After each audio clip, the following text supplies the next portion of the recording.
own those properties have to be aware that income information, and Mr. Wilson and Mr. Baldwin can attest to this, it's very hard to get people to give you income documentation of their family history and what's needed in this program.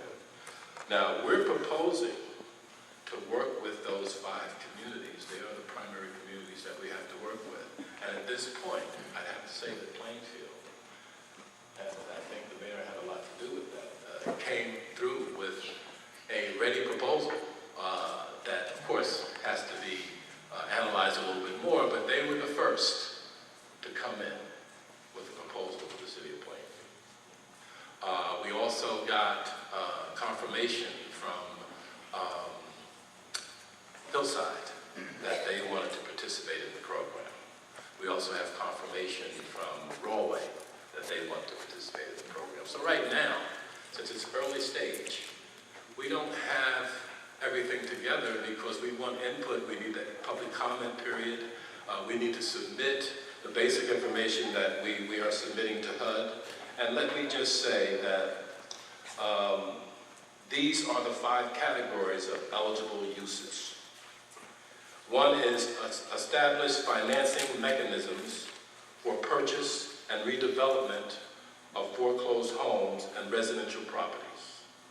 Number 2, purchase and rehabilitate residential properties abandoned or foreclosed.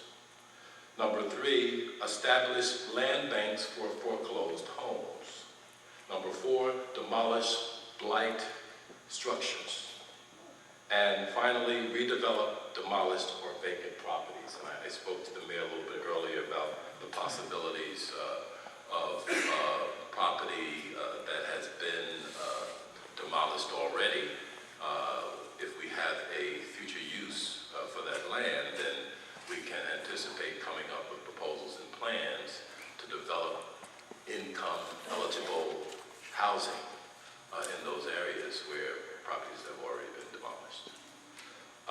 The requirements are that, and I just mentioned to you that in order to receive this money, we have to do an amendment to our plan, and this is due by December 1, and all funds must be used within the statutory deadline of 18 months.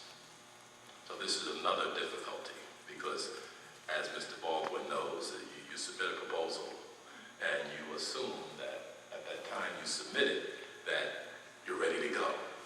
But all kinds of things happen, and I'm familiar with them, and I'm patient about that, but it's no fun, because if you have a timetable to spend the money, then we got problems, and it's very difficult to ask for extensions from HUD because they want to give the money to somebody else.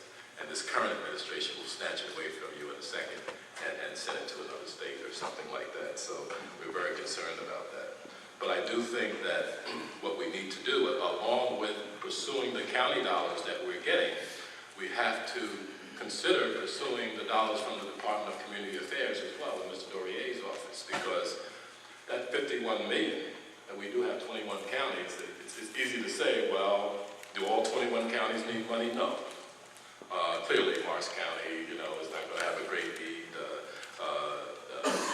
You talk Camden County, again, Bergen County had a great need, and Union County, because of the number of foreclosures that have already come to fore for us. So we know that we're in line for future monies as well. So it's very important for us to go after these current dollars to make sure that when future dollars are available, that we're going to be the first that are thought about. So we got to make this happen. It's very important to make it happen. So I don't want to take up too much time. I appreciate the Assemblyman and the Honorable Mayor inviting me, and thank you.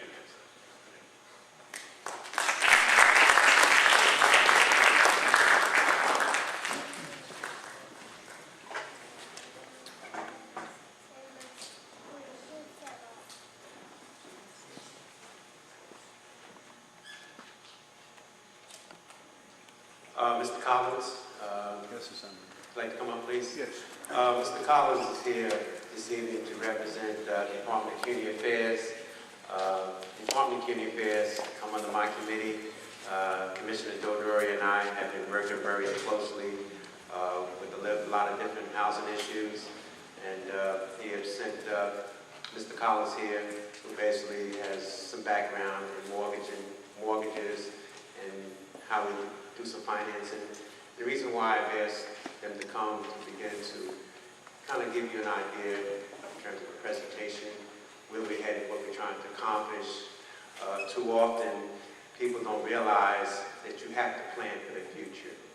And unfortunately, the city of Plainfield has not done that in the past. And because of the fact that you have the ability to have whatever commissioner the mayor needs, for her needed to visit them, they'll come up. This is why Plainfield was able to get their application in. This is why I like to feel when this community really come together, we have a golden opportunity of turning this community around because it's workable. When I say it's workable, there's not a part of this town that we cannot be proud of, including the 4th Ward. So if we talk about the 4th Ward tonight, or the 2nd Ward, whatever the ward happens to be, my plan is 5 years from now, this city would be something that we all can be proud of. But it's important to have the community come together in a positive way, so that as you listen to the different speakers, and at a certain point, I'll take a few questions, and then they'll hear your concerns. And when I go back to Trenton, this office will sit down and we'll discuss exactly how we need to approach it. Because like I said before, this is my 17th year in the Assembly, and I must say that I've never seen any chairman do what I'm trying to accomplish. Normally you have to go to Trenton. I'm bringing it to the community because I feel it's important for you to tell us what you need for your community, the direction you need us to take. So at this time now, Ms. Collins, would you like to make a few remarks on behalf of the commission? I first would like to thank Assemblyman Green and the Honorable Mayor for the opportunity to address this audience this evening. By the way of background, my name is Ed Collins, and I'm from the Department of Housing and Mortgage Finance. I have a mortgage banker's background comprising of 23 years. And what I do at the agency primarily is I do first-time home buyer programs and I administer some foreclosure bailout programs. So what I wanted to speak to you folks about this evening is the opportunities that do currently exist down in Trenton for assistance in the foreclosure area. And secondly, I would like to bring some hope to this room this evening because there are programs underway that are being cobbled together both on the statewide level and with the federal government. And what I'm going to do, my opening remarks, I'm going to tell you what's exactly available right now. And I'm also going to tell you that when I finish speaking, I plan to stay for the entire evening. I'll talk to anybody about anything, hand out my business cards, and we'll see if we can start the help process here this evening. Down in Trenton, we have two programs in the Department of Housing and Mortgage Finance. The first program is called, we call it the MAPS program. Basically, that's a mortgage assistance program, and currently it allows for up to $10,000 in arrearage. So if you're down 2 or 3 months and your mortgage payment's $2,000 a month, we can probably help you with that program. In the rumor mill, and I say that because there is some talk that the MAPS program, which is now $10,000, is being contemplated going to $20,000. And the debt-to-income ratio, which at this point is 45, and is somewhat hindering to the program, may be elevated to 60. So that is going to be very hopeful. If we can get that up to $20,000 and get that DTI to 60, that would be a very positive step. Next program we have is called the Hope Preservation Program. We will sit down with you and try to work out some sort of agreement with the mortgage company that's servicing your mortgage. And one of the things that I can tell you from, I was at Senator Menendez's seminar on Saturday in Elizabeth, and I was also down in Cumberland County College. I can tell you that there appears to be more cooperation among the services to sit down with, anyone who needs to be sat down with and come to some agreements. I noticed in Elizabeth and in Cumberland County College that those situations were happening. Also on October 1st at the federal level, they introduced a program called Hope for Homeowners, and I have that information with me this evening. I'd be glad to speak to anybody about it on a one-on-one basis. I would also be glad to give everyone my card upon my leaving with my email address and my telephone number, in a going forward basis, if anyone wanted to speak to me anytime or email me anytime, I will try to help you go through that process as well. That's called Hope for Homeowners. Now, I understand in my office that there's some progress being made in Trenton regarding the state coming to the assistance of homeowners in distress in New Jersey.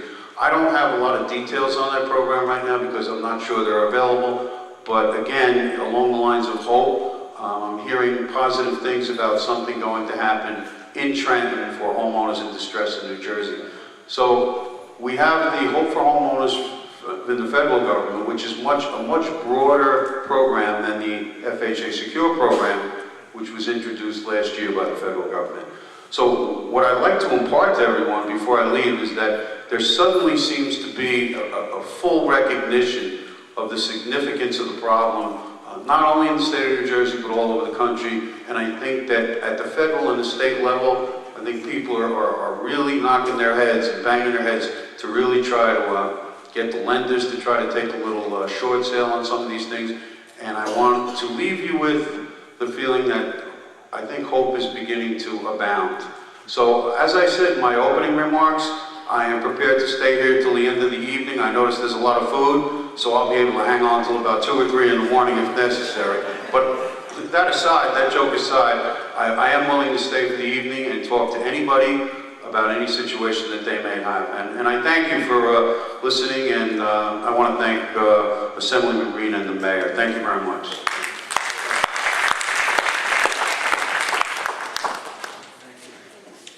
I see Reverend Sawyers have arrived. Before I want to get a chance to kind of relax a little bit. So I'm going to ask Richard Brown, Monarch, to come up and say a few words. Richard. And the reason why I was very touched in my last session because he was at the end of the agenda, and we had some builders there, and we had some people who are doing okay in New Jersey, and we were talking about issues that move New Jersey in the right direction. And it made me feel good because of the fact that sitting through the whole session, they realized how important it was to look out for the people who can't look out for themselves.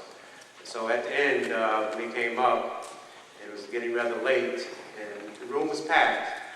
And he says to me with one of his guests, I guess you're not going to give us much time. And I thought about Plainfield, and my comment was to him, if we have to be here tomorrow, I'm going to give you time, because what you're trying to accomplish and the people you're trying to help, New Jersey needs to hear that. And this is why I asked him to come here this evening, so he can share the light on exactly how bad the state is when it comes down to people who really need the kind of help that we as a community should give them. Mr. Brown.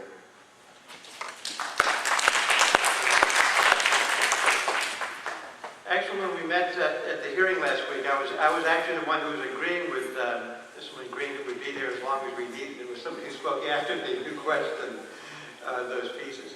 But we had the pleasure of speaking last week before the hearing that Assemblyman Green held about efforts to try to bring other resources into the community that will help us with those who are least able, those who do not have housing, those who are homeless, those with special needs. And fortunately, because of Assemblyman Green's ability to hold that hearing, it actually got voted on Monday. We had the hearing on Thursday, it got voted on Monday. This is probably a record for Trenton, isn't it? But we were able to pull that together because we're looking at trying to create new funding for the counties, Union County among others, that can be used to develop programs for those less fortunate, those who've had difficulty. And I was very moved when Assemblyman Green mentioned earlier that those who might have 2 incomes can very, very quickly change from having income to having nothing. I will tell you a story when I was much younger, about Assemblyman Green's age, when I was in my 20s. But at that time, I happened to work with a gentleman who was known as, whose name was John Washington. He and I had served on several committees in Brooklyn at the time. Interesting enough, his wife happened to be Martha Washington, which is kind of an interesting transition. The two of them worked with the city of New York. She was a teacher, he worked for the city buildings department. I always viewed them